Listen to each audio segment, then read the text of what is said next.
दूसरा बाब जरीब की रोया।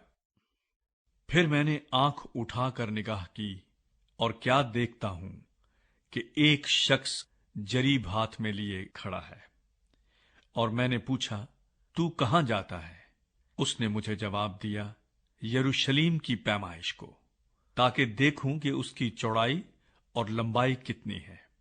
और देखो, वो फरिश्ता जो मुझसे गुफ्तगू करता था रवाना हुआ, और दूसरा फरिश्ता उसके पास आया और उससे कहा, दौड़ और इस जवान से कह कि यरूशलेम इंसानों हैवान की कसरत के बायस बेफसील बस्तियों की मानिंद आबाद होगा, क्योंकि खुदावंद फरमाता है, मैं उसके लिए चारों तरफ आतशी दीवार हूंगा और उसके अंदर उसकी शौकत।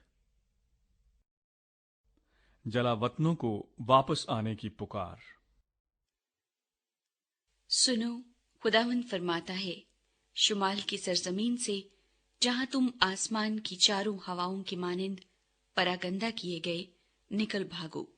खुदावंद फरमाता है, ऐ सयून, तू जो दुख्तरे बाबिल के साथ बसती है, निकल भाग, क्योंकि रब्बुल अफ़वाज, जिसने मुझे अपने जलाल की खातिर उन कौमों के पास भेजा है जिन्होंने तुमको गारित किया, यूं फरमाता है कि जो कोई तुमको छूता है, मेरी आंख की पुतली को छूता है, क्योंकि देख, मैं उन पर अपना हाथ हिलाऊंगा और वो अपने गुलामों के लिए लूट होंगे।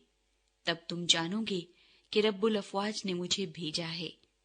ऐ दुख्तरे सयून, तू गा और खुशी कर, क्योंकि देख, मैं आकर तेरे अंदर सकूनत करूंगा। खुदावंद फरमाता है, और उस वक्त बहुत सी कौमें खुदावंद से मेल करेंगी और मेरी उम्मत होंगी, और मैं तेरे अंदर सुकूनत करूंगा।